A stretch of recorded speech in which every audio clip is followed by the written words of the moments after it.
आगमों में जहाँ जहाँ बड़ी समवचरण हुआ है या सामान्यतः तीर्थंकर की वाणी खिली है, उसी समय कहा जाता है कि तीर्थंकर ने दो प्रकार के धर्म बताए, एक आगार धर्म, एक अणगार धर्म। तो पहले अणगार धर्म है कि आगार धर्म है? पहले अणगार धर्म है और फिर आगार धर्म है। जिस समय आनंद आदि श्रावकों का वर्णन मिलता है हमारे एक आगम में, वे क्या कहते हैं कि हे भगवान, आपके प्रवचन तो इस प्रकार के हैं कि कई राजा, तलवार, मांडविक, षष्ठी आदि अविलंब उसी समय 5 महाव्रत रूप संयम प्रवज्जा ग्रहण करते हैं, परंतु मेरी सामर्थ्य ऐसी नहीं हो रही है कि मैं इस प्रकार से 5 महाव्रत ग्रहण करूं, इसलिए मैं 12 व्रत ग्रहण कर रहा हूं। महावीर ने कहा, जैसे तुम्हें सुख उपजे। जिस समय किसी ने कहा, भगवान आपके प्रवचन मुझे इतने अच्छे लगे हैं, मुझे अंदर में आत्मा का आनंद का अनुभव आया है, ज्ञान प्रकट हुआ है, दर्शन प्रकट हुआ है, सम्यक्त हुई है, और मैं सर्ववृत्ति संयम लेना चाहता हूँ, माता पिता की आज्ञा लेकर के आता हूँ। महावीर ने कहा, जैसा तुम्हें सुख उपजे, धर्म कार्य में विलंब मत करो। फिर एक आनंद चावक ने कहा, भगवान मैं तो 12 व्रत ही ग्रहण कर सकता हूँ, मेरी इसी सामर्थ्य नहीं है कि 5 महाव्रत ग्रहण करूँ। तो महावीर ने कहा, ये जैसा तुम्हें सुख उपजो, धर्म कार्य में विलंब मत करो।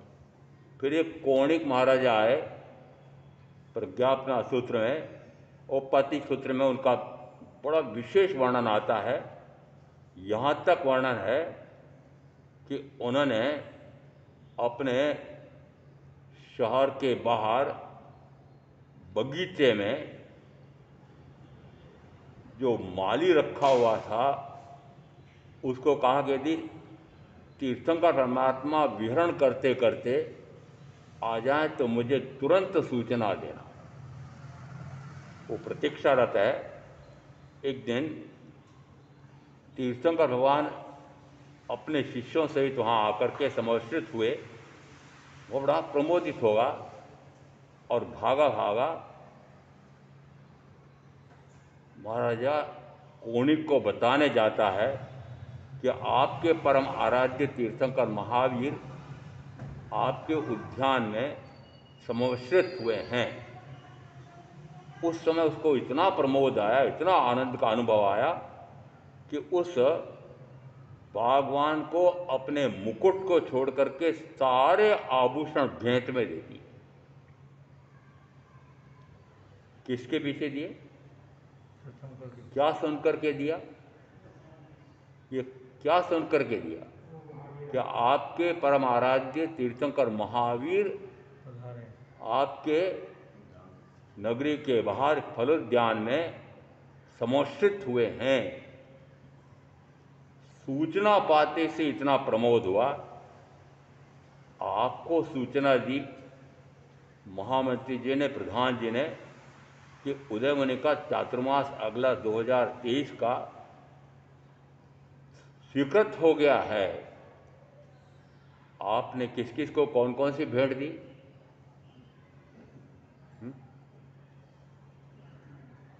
दी क्या? किसको कहते अहोभाव?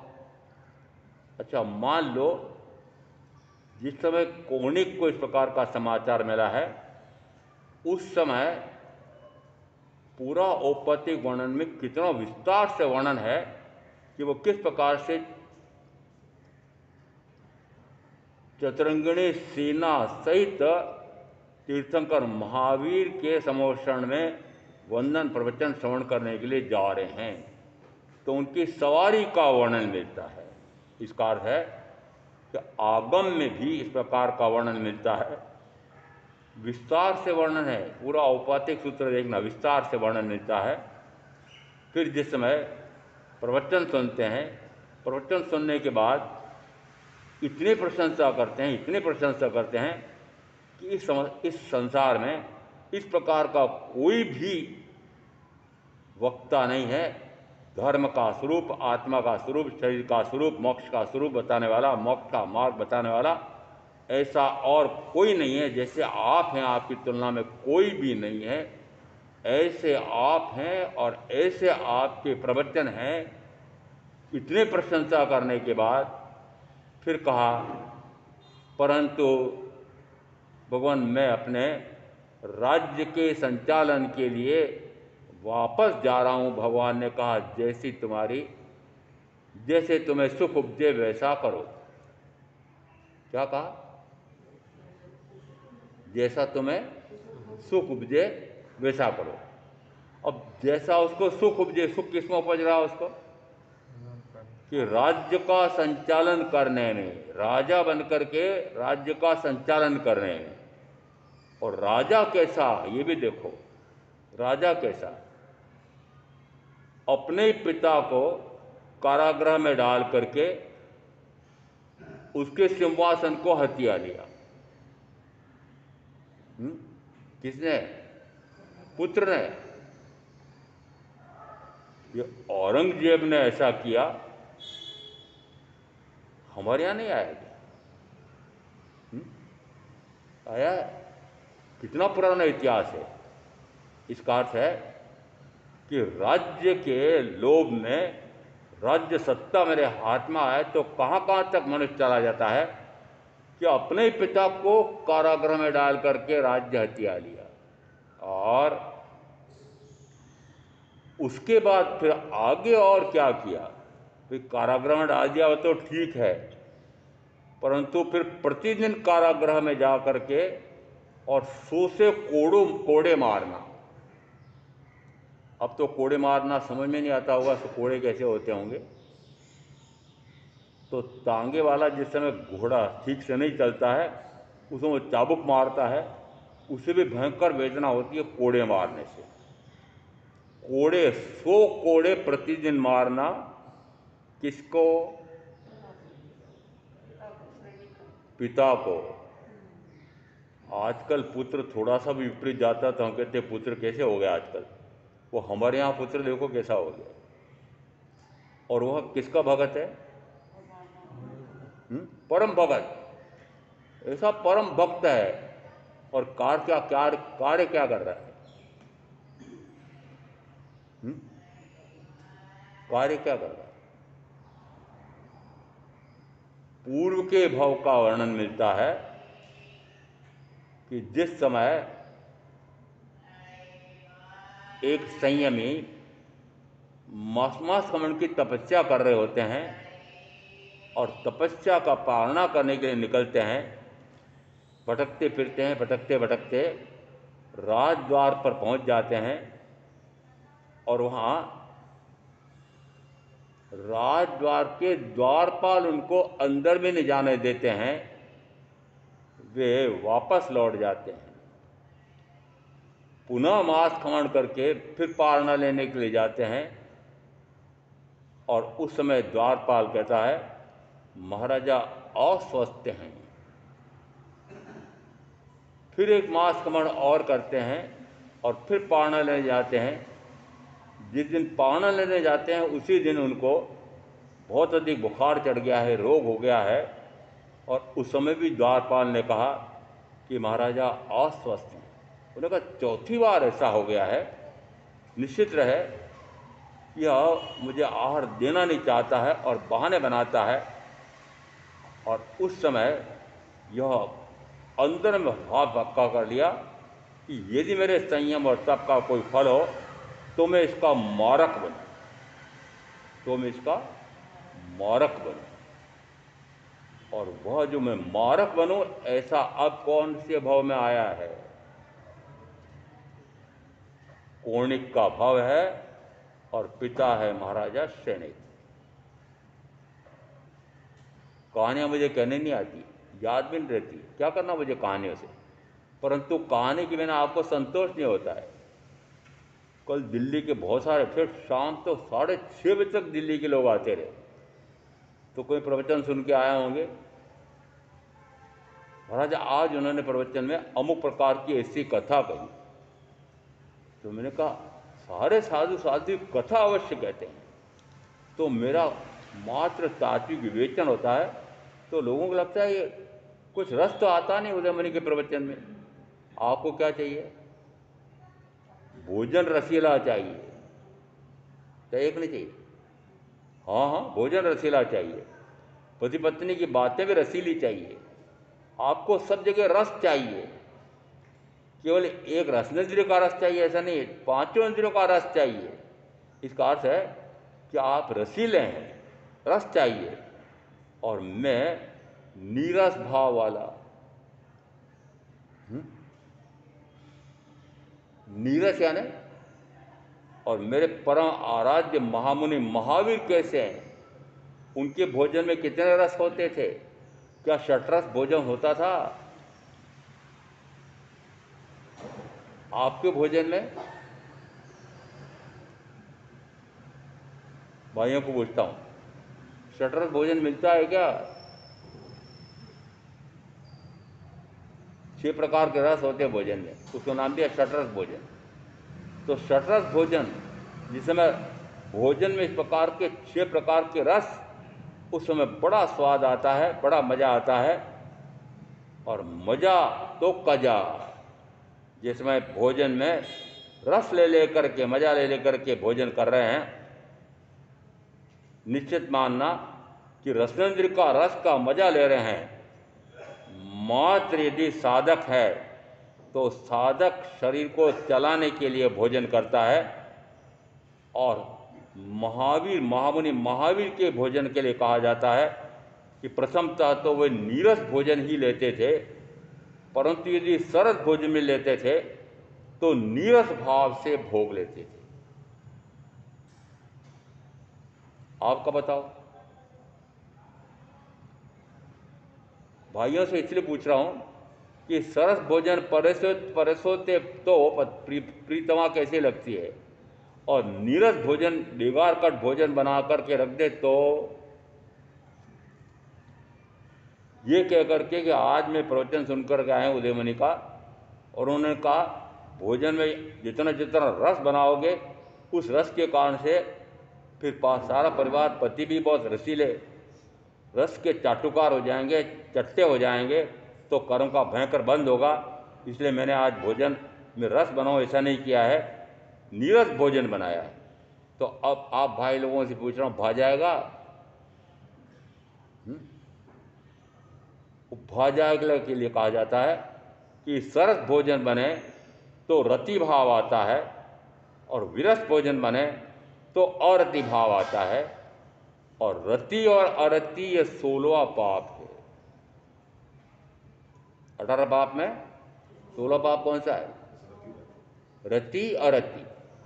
कि भोजन यदि मनोनुकूल मिले तो रति भाव आता है, और दूसरा यदि मन के अनुकूल नहीं मिले तो अरति भाव आता है। फिर ये तो भोजन के संबंध में आया है, फिर रति क्रीड़ा शब्द भी आया है। इसका अर्थ है कि रति क्रीड़ा, यदि मन के अनुकूल रति क्रीड़ा कल निमित्त मिले तो बड़ा रस आता है। और अब कर्म का आश्रमबंध किस कारण से होता है? किसी भी प्रकार के इंद्रिय विषय का भोग तो भोग रहे हैं। कहा जाता है साधक भोग भोगते हुए भी अभोगी रहता है। भोग भोगते समय भी अभोगी रहता है। दृष्टांत देते हैं कि दाना भी बहुत पड़ा रहता है, परंतु खग पक्षी जगत कैसा होता है कि जैसे ही पेट भर गया वो उड़ जाता है। भोग भोग कर त्याग करें, ज्ञानी लघु कर्मा बनते हैं। खग कुल सम इच्छाचारी वे स्वच्छंद विचरण को करते हैं। दूसरे में दृष्टांत दिया है खग कुल सम, कि जैसे पक्षी का पेट भर जाए, नीचे दाना कितना ही पड़ा हुआ हो, तब भी वह कोई संग्रह नहीं करता है और पेट भरते से उड़ जाता है। ऐसा उपमा दे करके कहा भोग भोग कर त्याग करे, ज्ञानी लघु कर्मा बनते हैं। पूर्व के कर्म का, पुण्य कर्म का उदय आता है, भोग का निमित्त मिलता है, भोग रहे हैं, भोगते जाते हैं और छूटता जाता है, भोगते जाते हैं और छूटता जाता है। इसीलिए आगम गाथा में आया भोग भोग कर त्याग करें, कि भोगते जाते हैं और त्यागते जाते हैं, छूटता जाता है। त्यागते जाता नहीं कहा है, छूटता जाता है। छूटता जाता है ना, उस भोग में रस लिया होता तो छूटता नहीं, तो भोगते जाते हैं छूटता जाता है, भोगते जाते हैं छूटता जाता है। इसलिए आया कि भोग भोग भोग भोग कर त्याग करें, ज्ञानी लघु कर्मा बनते हैं। कि ज्ञानी हलु कर्मी हो जाते हैं, लघु कर्मा। कर्म मंद से मंद तब बनते हैं क्योंकि भोग में रस नहीं ले रहे हैं, और वो भोगा और छोड़ दिया, पुनः और भोगूं, अधिक भोगूं, भोगता ही रहूं, इस प्रकार का कोई भाव नहीं होता है। तो भोग भोग कर त्याग करें, ज्ञानी लघु कर्मा बनते हैं।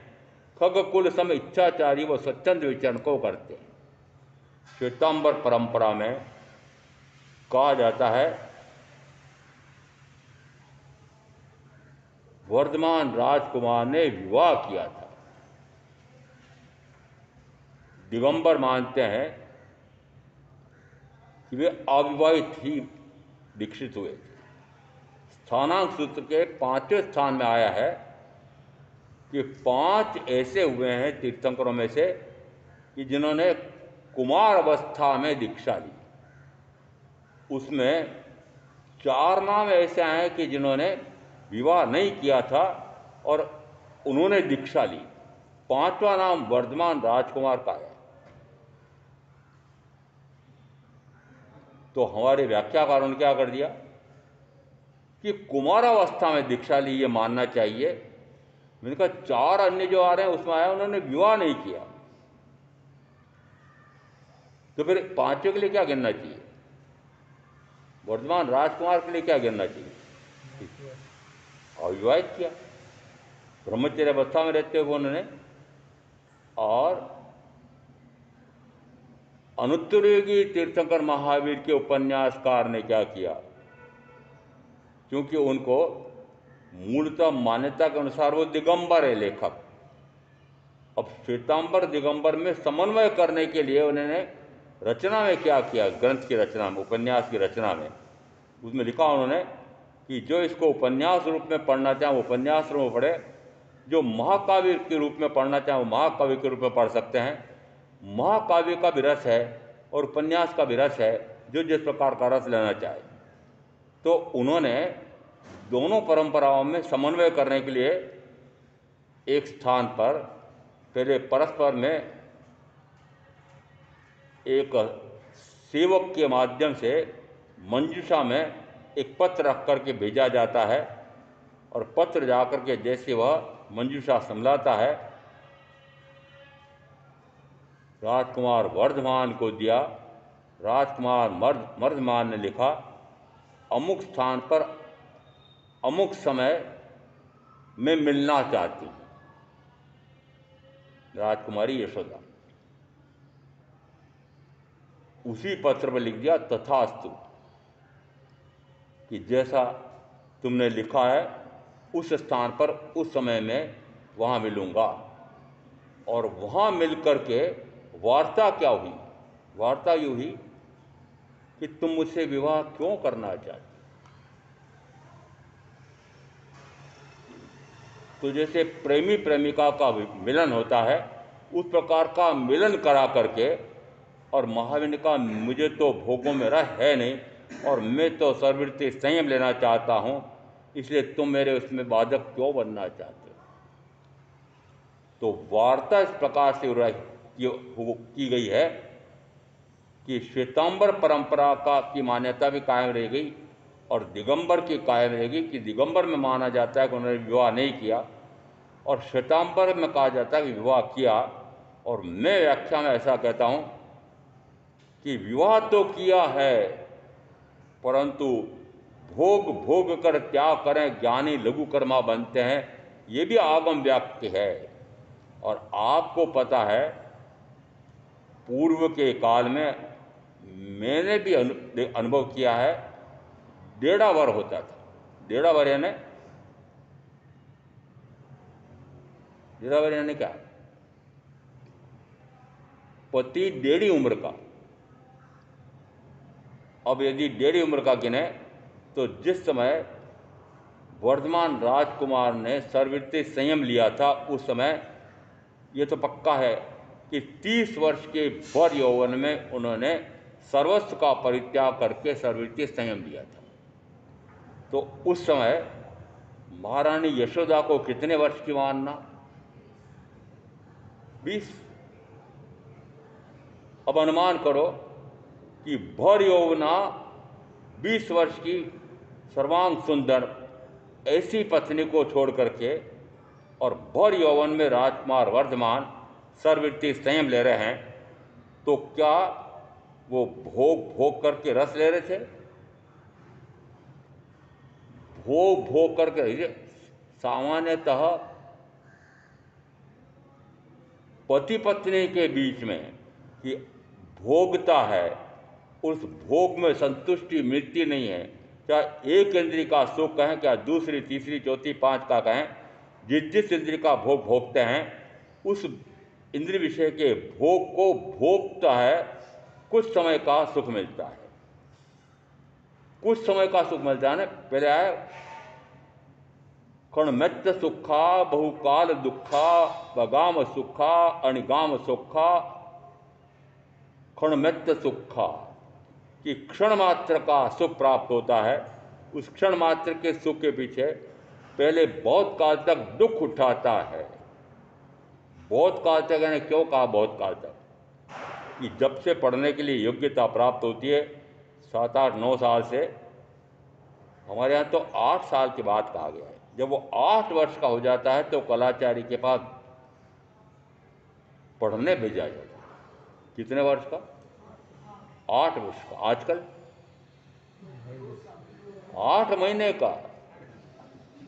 हाँ, यदि उसकी माँ कहीं छोटी या बड़ी, बड़े पद पर हो चाहे छोटे पद पर हो, सरकारी या अन्य प्रकार की नौकरी करती है, तो वह मुश्किल से 15-20 दिन तक स्तनपान करा सकती है, क्योंकि उससे अधिक उसको छुट्टी भी नहीं मिलती। अब सरकार में कुछ प्रकार के नियम बने कहते हैं, राजस्थान में बड़े अच्छे नियम बनाए गए हैं, भरपूर समय दिया जाता है। क्यों? क्योंकि माँ को अपने संतान की पालना पोषण में पर्याप्त समय मिलना चाहिए, चाहे वह सरकारी सेवा में भी तब भी उसको काफ़ी छुट्टियाँ मिलती है कि अपना पालन पोषण करे ढंग से। इसका अर्थ है कि यदि 2-3 महीने का हो जाए तब भी प्रथमता तो आया ढाई माह। तो महाराज हमारे आगमों में 5 माह 2.5 माह होती थी, तो आज हम रख रहे थे, क्या फ़र्क पड़ रहा है? हमारी बहू में रख रही थी, आप क्यों कहते हो ऐसा? तो 2.5 माह, फिर 2.5 माह के भरोसे पूरे दिन भर के लिए बच्चों को छोड़ के जाती है, और वो दिन भर उसके साथ क्या करती होगी? तो मुझे किसी ने सुनाया कि चुपचाप उसमें, उस कमरे में जिस कमरे बच्चों का पालन पोषण होता था, वो आज की नौकरानी वह जो पालन पोषण करती है, तो दिन भर परेशान हो जाती होती उससे, तो मारती पीटती भी थी, इतना मारती पीटती थी, बच्चा परेशान हो जाता था।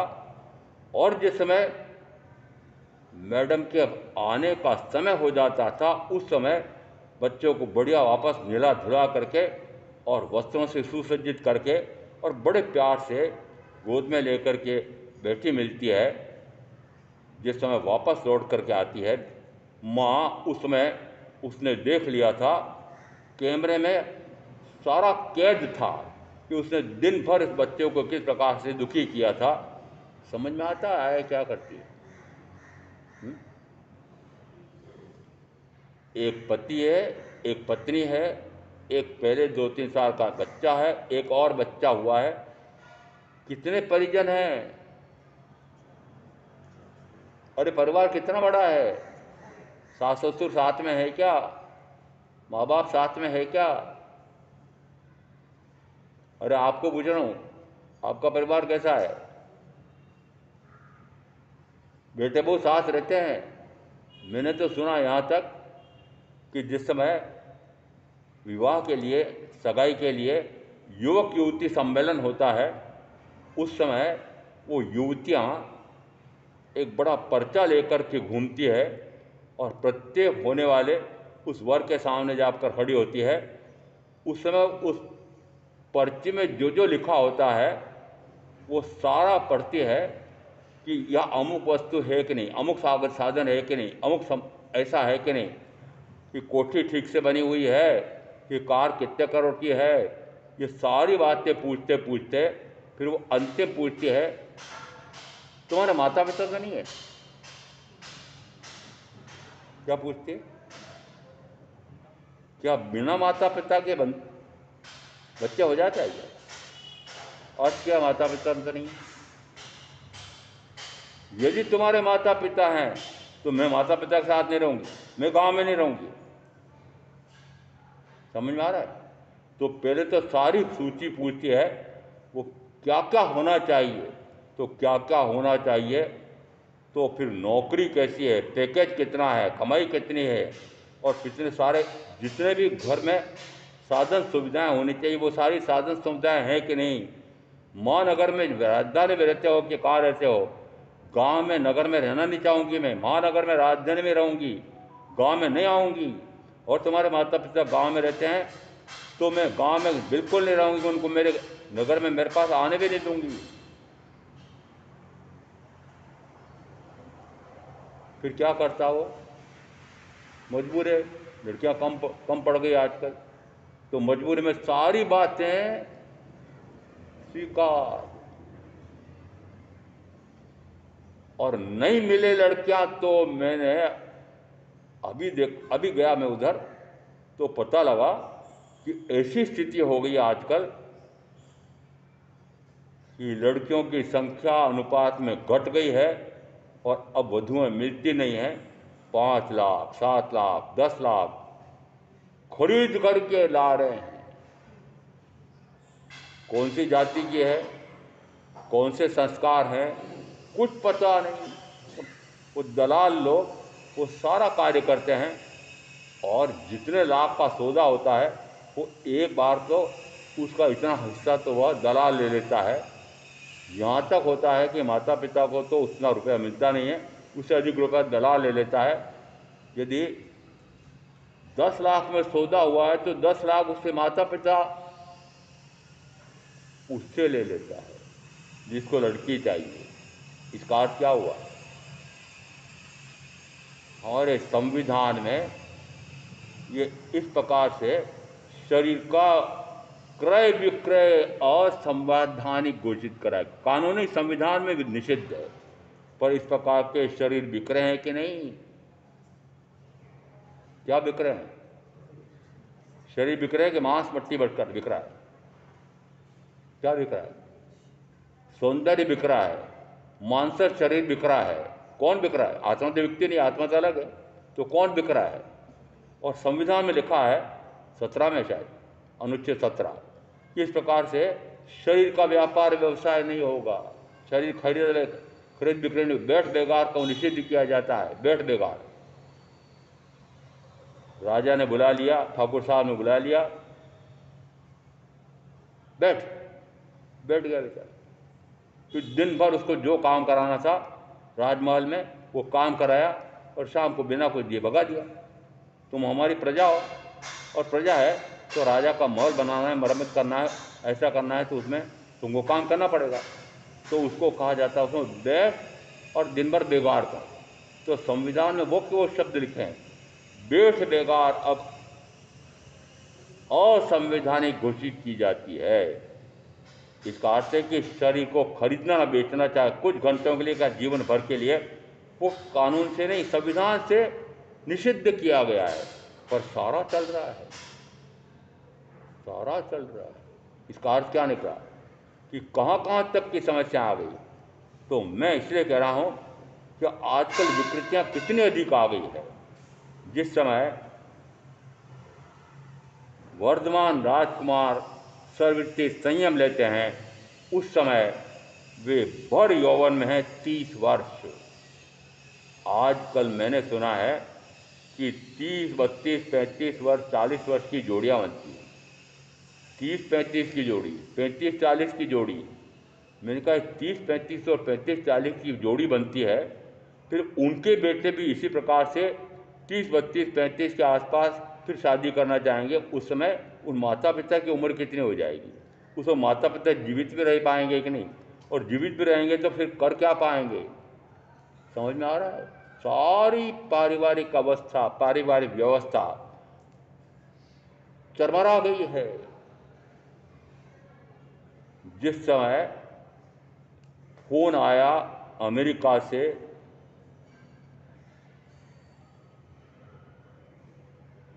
समाचार यहाँ से भेजा गया कि तुम्हारे पिताजी बहुत गंभीर हालत में हैं, मरणासन अवस्था में आ गए हैं। बेटे ने वहाँ से उसको समाचार दिया, पड़ोसी को, कि मुझे तो इतनी जल्दी यहाँ से छुट्टी भी नहीं मिलेगी, मेरा कारोबार कंपनी भी मेरी ऐसी है, कारोबार में मेरा ऐसा है कि मैं इस प्रकार से छोड़ कर के अचानक आ नहीं सकता हूँ। और देखो आपको मैं इतने डॉलर भेज रहा हूँ, आप उनका थोड़ा उपचार करा देना। फिर समाचार भेजा, 2 दिन बाद समाचार भेजा कि उनका तो स्वर्गवास हो गया। अब मैं आके क्या करूँगा? ये इतना रुपया आपको भेज रहा हूँ, उनकी दाह संस्कार करवा देना और उसके बाद में चौथे में भोजन दे देना। ये किसका हाल हो रहा है? आजकल के बेटे बहुओं का हिसाब भी बता दिया, बेटों का हिसाब भी बता दिया। माता पिता ने कहूँ कि पिता ने कहूँ, ऐसा भव्य भवन कोठी बना रखी है, और कोठी ऐसी है, मुझे पता नहीं किसी ने कहा महाराज ये आपके सानक के कोने पर मकान बन रहा है, वो एक माँ है, एक बाप है और एक बेटा है।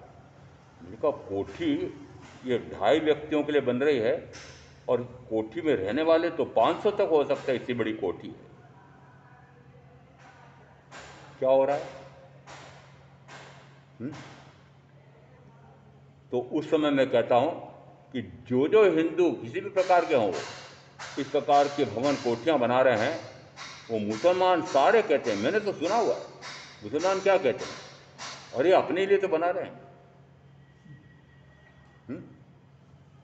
यदि मैं आज महामंत्री को कहूँ कि 15-20 साल बाद आपके स्थानक में मस्जिद हो जाएगी, सारे अभी मेरे माथे पड़ जाओगे, महाराज ये क्या बोल रहे हो आप?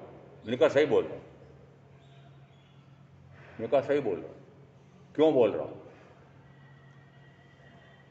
छोटी से छोटी उम्र, अभी मैं विहार करके आ रहा था यहाँ, उस समय बकरी ईद का दिन था। उस दिन छोटे छोटे बच्चे, 4 साल 5 साल 6 साल के बच्चे, वो बाप के साथ उसी प्रकार की पोशाक पहनाए हुए उसको घसीट करके ले जा रहे हैं। वो सारे बच्चे नमाज पढ़ने जा रहे हैं, और 5 बार नमाज होती है, तो 5 बार वो मुसलमान छोटे बच्चे से लगा करके सारे के सारे नमाज पढ़ते हैं 5 बार। आपको कहूँ कि भी 5 बार आप भी इस प्रकार से ये ऐसी 3 बार चुकोत्तर से पंच परमेष्ठी को वंदना करना आदि करोगे, आपके सारे परिजन करेंगे, आपके बेटे बहू करेंगे, आपके बेटे बेटी करेंगे। कुछ नहीं है, कुछ भी नहीं है। अरे 5 नवकार मंत्र गिनने का समय नहीं है। यह हालत है, कितनी गिरावट आई है। अभी तक मैंने देख लिया है और बहुत अनुभव आ चुका है कि 50, 55, 60, 65, 70 और इस प्रकार के व्यक्ति प्रवचन में आके बैठते हैं, या तो वे अंधे हो गए हैं, या लंगड़े लूले हो गए हैं, या बहरे हो गए हैं, या रोगी हो गए हैं, या माँ रोगी हो गए हैं, और जितना कुछ सुने वो तुरंत विस्मृत हो जाता है। एक भाई आते हैं, उनके साथ एक नौकर आता है, बातचीत तो बहुत करते हैं वो। बातचीत करने के बाद वो नौकर जब वापस जा रहा होता है उनको लेकर के, वो कहता महाराज आपने अभी जो इनको बात कही ना, ये नीचे जाके भूल जाएंगे। सुई वाले, सुइयों का कारखाना, उनके नाम नहीं पूछ पाता मैं। उनका पूछूंगा तो सुनते ही नहीं, जोर जोर से बोलना पड़ेगा। फिर मैं पूछ भी लूँगा तो मैं भी क्यों याद रखूँ जब वो मुझे भूल जाते हैं। 4 बार अभी अभी आ चुके हैं वो, चतुर्मास लगने के। चौमासा कहाँ है आपका? तो पहले मैंने 4 बार बता दिया कि चौमासा चल रहा है, मैं यहाँ चौमासा कर रहा हूँ। फिर कल इसी प्रकार से पूछ लिया, अर्थ क्या समझ में आ रहा? अर्थ क्या है? विस्मरण समझते हो? अरे ऐसा विस्मरण आपकी भी है कि नहीं? जो यहां सुनते हो आपको स्मरण में रहता है? हुँ? कितनी देर तक रहता है? घर जाते जाते विस्मरण अर्थ क्या निकलता है? जिस अपूर्व वाणी, अपूर्व का है, इस वाणी को अपूर्व का है, वाणी दाता को अपूर्व का है, फिर सदगुरु जो सुन करके समझा रहे हैं उनको भी अपूर्व का है। ऐसे अपूर्व पुरुष की अपूर्व वाणी सुन करके भी आप अनसुना करते हैं, और इस कारण से आपको क्या अच्छा लगता है? तो आप क्षण मित्र सुखा बहुकाल दुखा पगाम दुखा अनिगाम सुखा संसार मुखस्य विपक भूया खाने अनिष्ठान काम भोगा।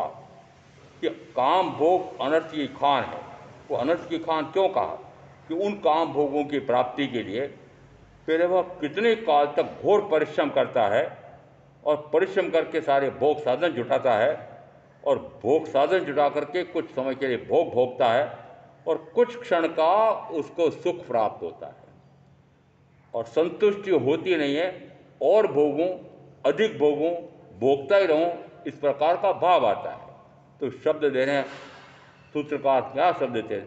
कर्मैत्य सुखा बहुकाल दुखा, कि जो क्षण मात्र का सुख है, तो उस सुख को प्राप्त करने के लिए पहले बहुत काल तक दुख उठाता है, पढ़ाई करने में, कमाई करने में, साधन जुटाने में, वो सारा कि पहले इतना खटकर्म खोटा कर्म पाप कर्म दुखी होता है, तो इतना दुख तो पहले उठाता है। उसके बाद में फिर कुछ क्षण का भोग भोगता है, और भोग से संतुष्टि होती नहीं है, तो का क्षण में तो सुखा बहुकाल दुखा, पहले भी दुख उठाता है, बाद में भी भोग करके असंतुष्ट रह जाता है। फिर भोग का फल है पाप कर्म, और पाप कर्म के कारण से वह बहुत काल तक दुखी रहता है। बहुत काल यानी यदि नरक में जाए तो कम से कम 10,000, अधिक से अधिक 33 आवर्त का क्षण मित्र सुखा बहुकाल दुखा पगाम दुखा निगाम सुखा, कि वह सुख किस काम का कि जिसके पीछे पीछे दुख दौड़ा आ रहा है। पगाम सुख अणिगाम सुख का संसार मुख से विपक भूया, कि संसार में तो भटकाने वाला है, और मोक्ष सुख के विपरीत है। अंत में दिया क्षणमित्र सुखा बहुकाल दुखा पगाम दुखा निगाम सुखा संसार मुख से विपक भूया खानी अनतानी काम भोगा। ये काम और भोग अनर्थ की खान है। क्या ऐसा लगता है?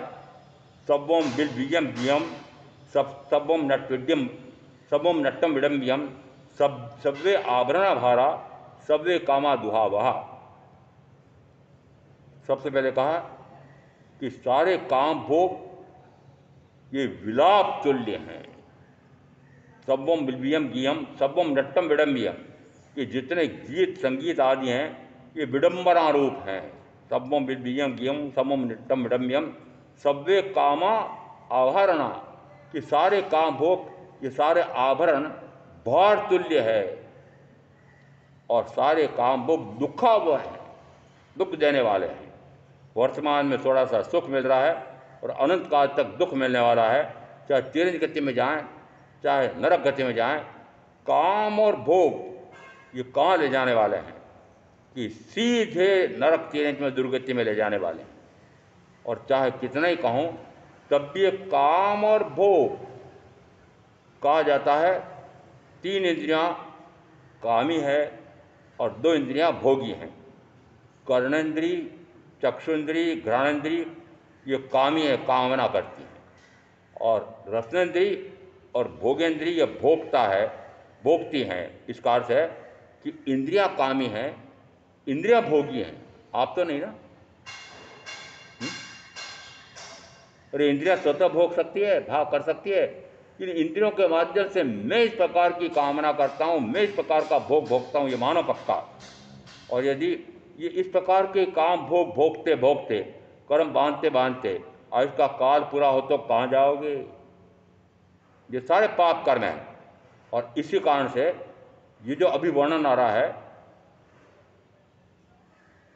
उसने क्या माना? उसने माना कि ये राजा बहुत दुष्ट है, मुझे मांस कमन के पालने के लिए बुला तो लेता है और बहाना बना देता है और मुझे वापस लौटना पड़ता है। तो नियाणा क्या कर लिया, यदि मेरे संयम और तप का कोई फल हो तो मैं इसका मारक बनूं। तो मारक बनूं तो बना क्या फिर वो महाराजा कोणिक बना। जिस समय पिता को कारागार में डाल करके और 100 कोड़े रोज लगाता था, माँ ने एक दिन उसको वास्तविक कथा सुनाई कि जिस समय हे बेटा तू घर में आया था, मुझे इस प्रकार का दोहद आया था। बड़ा विचित्र शब्द है, जहाँ जहाँ हमारे आगमन में दोहद आता है, दोहद को पति या राजा महाराजा पूरा करने का भरसक प्रयास करते हैं। तो दोहद पूरा किया गया। तो दोहद क्या था कि मुझे ये भाव आया कि मैं पति के कलेजे का मांस खाऊं, रक्त पीऊं। तो जिस समय दोहद तो पूरा हो गया, अभय कुमार राजकुमार ने इस प्रकार की व्यवस्था की कि मुझे लगा कि मैंने पति के कलेजे का मांस खाया है, रक्त पिया है। तो पुत्र को क्या कहती है कि इस प्रकार का जब मुझे दोहद आया था तो मुझे लगा एक गर्भ में आने वाला जो बच्चा है कि बहुत दुष्ट प्रकृति का होना चाहिए। तो जैसे तू पैदा हुआ था, मैंने दासी को कहा तो कचरे की रोड़ी में डाल के आ जा। जिस समय इस प्रकार का सर्वांग सुंदर ऐसा बच्चा रोड़ी में जिस दिन पैदा होता उसी दिन वहाँ डाल दिया गया था। और इधर से राजा भ्रमण करके वापस लौट रहे थे, वो उठा कर ले आए और उठा कर ला कर के रानी को सुपुर्द किया। उस समय कहा जाता है कि कुक्कुट ने उसके अंगूठे पर डंक मारा था और उसमें निरंतर मवाद पड़ गया था। वो तुम्हारे पिता तुमको गोद में लेकर के वो मवाद चूसते जाते थे और इस कारण से तुम्हारा वह अंगूठा यह स्वस्थ हो गया था। ऐसे तेरे पिता हैं। ऐसा जिस समय माँ ने समझाया कि ऐसे मेरे दयालु पिता हैं, मेरे प्रति इतना प्रेम रखते हैं, इतना प्रेम रखते हैं, उस समय उसको भान आया कि फिर मुझे अपने पिता को कारागृह से मुक्त करना चाहिए। तो मुक्त करने के लिए लुहार को ले जा रहा है और दूर से देखा कि प्रतिदिन तो मात्र कोड़े मारने के लिए आता है, आज तो मुझे ये गन चला करके मार डाल देगा, कचुमर निकाल देगा। इसलिए भाव आया साइक सम्यक दृष्टि, एक भव नारकी का करके अगले उत्सर पीढ़ी में प्रथम तीर्थंकर होने वाले। और उनको भाव कैसा आया, भाव आया आत्महत्या। भाव आ नहीं सकता, परंतु भाव क्यों आया कि इस प्रकार का कर्म बांध रखा था। और स्थानांक सूत्र के चौथे स्थान में भी है, फिर 7वें स्थान में भी है कि एक अंतर्मूर्त जिस समय आयुष का काल शेष रहता है, उस अंतर्मूर्त कितना होता है 48 मिनट से कुछ कम और 2 आवली का जितना उससे अधिक। उस अंतर्मूर्त में वह जाता है कि मुझे कहाँ जन्म लेना। और जैसे देखा ओहो ऐसा देवगति का सुख मुझे मिलने वाला है, उसमें बड़ा हर्ष के साथ वह शरीर छूटता है। ऐसा लगा ओह मुझे ठीक नरक में जाकर के जन्म लेना है। तो उस समय दुखी होता आता है और ऐसे दुख ही दुख में आर्त ध्यान में उसकी मृत्यु होती है। इसका अर्थ क्या है? अर्थ यह है कि जिस समय उसको लगा कि आज तो मुझे मार ही डालेगा, तो हाथ में हीरे की अंगूठी थी, उस हीरे को चबा करके और उसमें जहर होता है, मृत्यु हो जाती है। तो मारक कैसा कहा गया कि उसी के कारण से उन्होंने आत्महत्या की, तो मारक हो गया। भाव क्या आया उनको, आज तो मुझे मार ही डालेगा। तो हम आजकल के पुत्रों को दोष दे रहे हैं। हमारे तो ऐसे पुत्र कब हुए थे? यदि महावीर के युग में भी ऐसे पुत्र हुए थे और महावीर के युग में भी ऐसे परम भक्त हुए थे। एक तरफ महाराजा चेतक हैं, एक तरफ महाराजा कोणिक है, और औपात्तिक सूत्र में महाराजा कोणिक की सवारी का गजब का वर्णन आ रहा है, और दोनों के बीच में हल विव्वल उनको, अब वो एक हैं कि दो हैं मुझे भी नहीं मतलब है, कि उनको राजा ने हार हाथी दे दिए। 16 लड़ों का तो हार, हीरे पन्ने ऐसा हार, और एक विशिष्ट प्रकार का हाथी, वो उनको दे दिया। और फिर उनकी पटरानी अन्य रानियाँ उस हाथी पर बैठ करके और हार पहन करके और फिर खिलौने करती थी। उस समय महाराजा कोणिक की पटरानी ने कहा कि हार हाथी तो मेरे पास होना चाहिए, ये राज्य की संपत्ति है, इसलिए तुम अपने उस भाई को कहो कि संपत्ति वापस मुझे दे, ये राज्य की संपत्ति है। तो अब उन्होंने मना कर दिया। फिर लगा कि परेशान करेगा, तो अपने नाना चेटक के यहाँ पर चले गए। चेटक ने शरणागत के रूप में उनको स्वीकार कर लिया, और जब नहीं दिया तो युद्ध में ललकार दिया, यदि लेना है तो युद्ध के मैदान में आ जाओ। और 2 प्रकार के युद्ध हुए थे, शिलाकंटक और रथ। इस प्रकार के 2 देवों ने, एक देवेंद्र एक चमरेंद्र, 2 इंद्रों ने सहायता की कि पूर्व के भाव में उनके साथी थे महाराजा कोणिक के, वो इंद्र बन गए हैं। बड़ा आश्चर्य होता है, क्या इंद्र किसी पूर्व के मित्र की इस प्रकार की सहायता करने आ सकते हैं कि जिस सहायता करने से जो युद्ध होता है, उस युद्ध में 1,80,00,000 मनुष्य मारे गए। कब मारे गए? आरा कौन सा था? चौथा आरा था। उस समय साक्षात तीर्थंकर महावीर विद्यमान थे। दास प्रथा थी, दासी प्रथा थी। अन्याय अत्याचार होता था कि नहीं? यज्ञों में कितने पशु बलि दी जाती थी, नर बलि तक दी जाती थी। आरा कौन सा था? चौथा आरा था। और चौथे आरे में 20 प्रकार का था। तो जो कहते हैं कि मेरा यदि संयम और तप का कोई फल हो तो मैं महाविजय में मनुष्य रूप में जन्म लूं, तो महाविजय में सदाकाल चौथा आरा रहता है।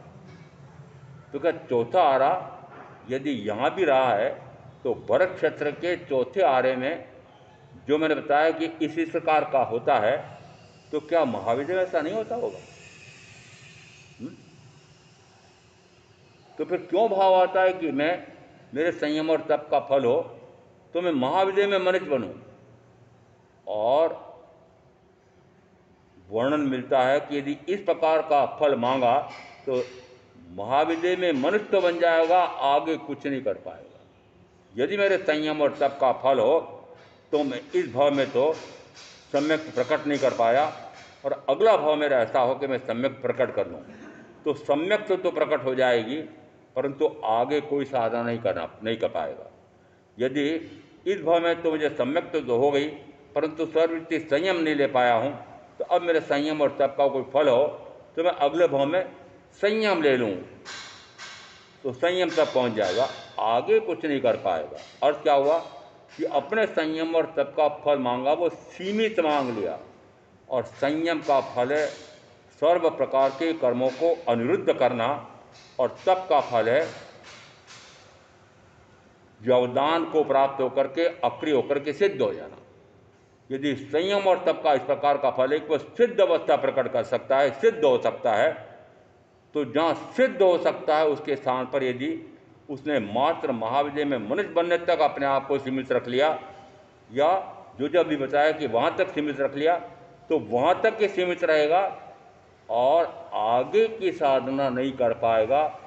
इसलिए सावधान रहना कि अपने संयम और तप का कोई फल मांगना नहीं। यदि मेरे संयम और तप का फल हो तो मैं चक्रवर्ती बनूं। चित्त संभूत में आया था वर्णन। तो दूसरा साधक भाई वो उसी भाव में केवल ज्ञान केवल दर्शन लेकर के जन्मन से मुक्त हो गए थे, उसी प्रकार की साधना वो संभूत भी कर सकता था, परंतु उसको भाव आ गया कि मेरे संयम और तप का कोई फल हो तो मैं चक्रवर्ती बनूं। तो चक्रवर्ती के साथ इस प्रकार की 64,000 अप्सरा जिसकी रानियाँ होती है, तो भाव क्या आया कि संयम और तप का कोई फल हो तो मैं इस प्रकार के 5 इंद्रियों का भोग, सुख भोग प्राप्त करूं। तो लक्ष्य में क्या रहा? संयम और तप का फल मांगा, 5 इंद्रियों का भोग मांगा। तो 5 इंद्रियों का भोग तो मिल सकता है, परंतु आगे नहीं बढ़ सकता है। इसको हमारे यहाँ नाम दिया नियाणा, निदान। इस प्रकार निदान किसी भी अवस्था में करना नहीं।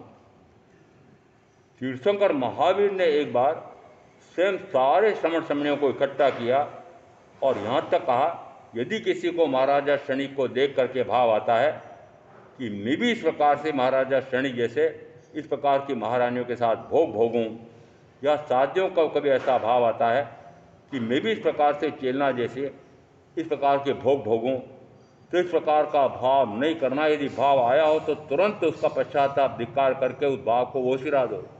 क्यों? क्योंकि इस प्रकार के अपने उस संयम और तप का फल सीमित कर लिया तो सीमित फल तो मिलेगा, पर असीमित जन्म से मुक्ति मोक्ष का उपाय नहीं मिलेगा। और क्या निकल रहा है कि जो जो इस प्रकार के एक से लगा करके 5 इंद्रिय विषयों के भोगों में पड़े हुए हैं, तो भोग में पड़े हैं, भोग का भाव पड़ा हुआ है, भोग के भाव के लिए ये सारे खटकर्म, खोटे कर्म, पाप कर्म कर रहे हो, तो उसका फल क्या आएगा? ये सारे पाप कर्म हैं। और प्रथमतः मनुष्य भाव मिला है पुण्य के फल से, फिर तीर्थंकर परमात्मा की वाणी और सदगुरु के योग से, तो ये भी विशिष्ट पुण्य का उपार्जन करके आया हूँ, ऐसा मानना। और ऐसे विशिष्ट पुण्य का उपार्जन करने वाला यदि आगे बढ़ करके सर्वृत्ति स्वयं लेकर के इस प्रकार की साधना करे कि संजन कषाय को भी न्यून से न्यून, मन से मंद कर देता है, तो एक भाव करके मोक्ष जा सकता है। ऐसी साधना वर्तमान में उपलब्ध है। उसके स्थान पर सोचो कि क्या कर रहे हो कि पाप कर्म करके और सीधे नरक के नीचे न जाने का कार्य क्यों कर रहे हो? सावधान क्यों नहीं होते हो? यदि इस भाव से भी मैं ऐसी साधना कर सकता हूँ, मनुष्य की गति ऐसी गति है कि गति से मुक्ति की साधना मनुष्य गति में, और कोई ऐसी गति नहीं जहाँ से मुक्ति की साधना हो सकती है। नरक से असंभव है, तीरथ से असंभव है, यहाँ तक कि देव गति से भी संभव नहीं है। सर्वासिद्धि का देव भी वहाँ से जन्म से मुक्ति की साधना नहीं कर सकता है। इसका अर्थ है कि 3 गतियों में, 3 प्रकार के शरीरों से मुक्ति की साधना नहीं हो सकती है। मात्र मनुष्य गति में मनुष्य शरीर को प्राप्त करके इस प्रकार की साधना हो सकती है। और वह सारे निमित्त मिले हुए हैं, उन निमित्तों को मात्र इंद्रिय विषयों के भोगों में, परिवार में, धन में, वैभव में भोग करके और अमूल्य अवसर चूक रहे हो, तो उसका दुष्पर भयंकर तुम होगा। सावधान रहो कि इस भाव को इस प्रकार से निरस्त नहीं जाने देना। ऐसा तत्व का असुर समझ करके मैं आप जो साधना करेंगे उनका अवश्य कल्याण होगा। ओम।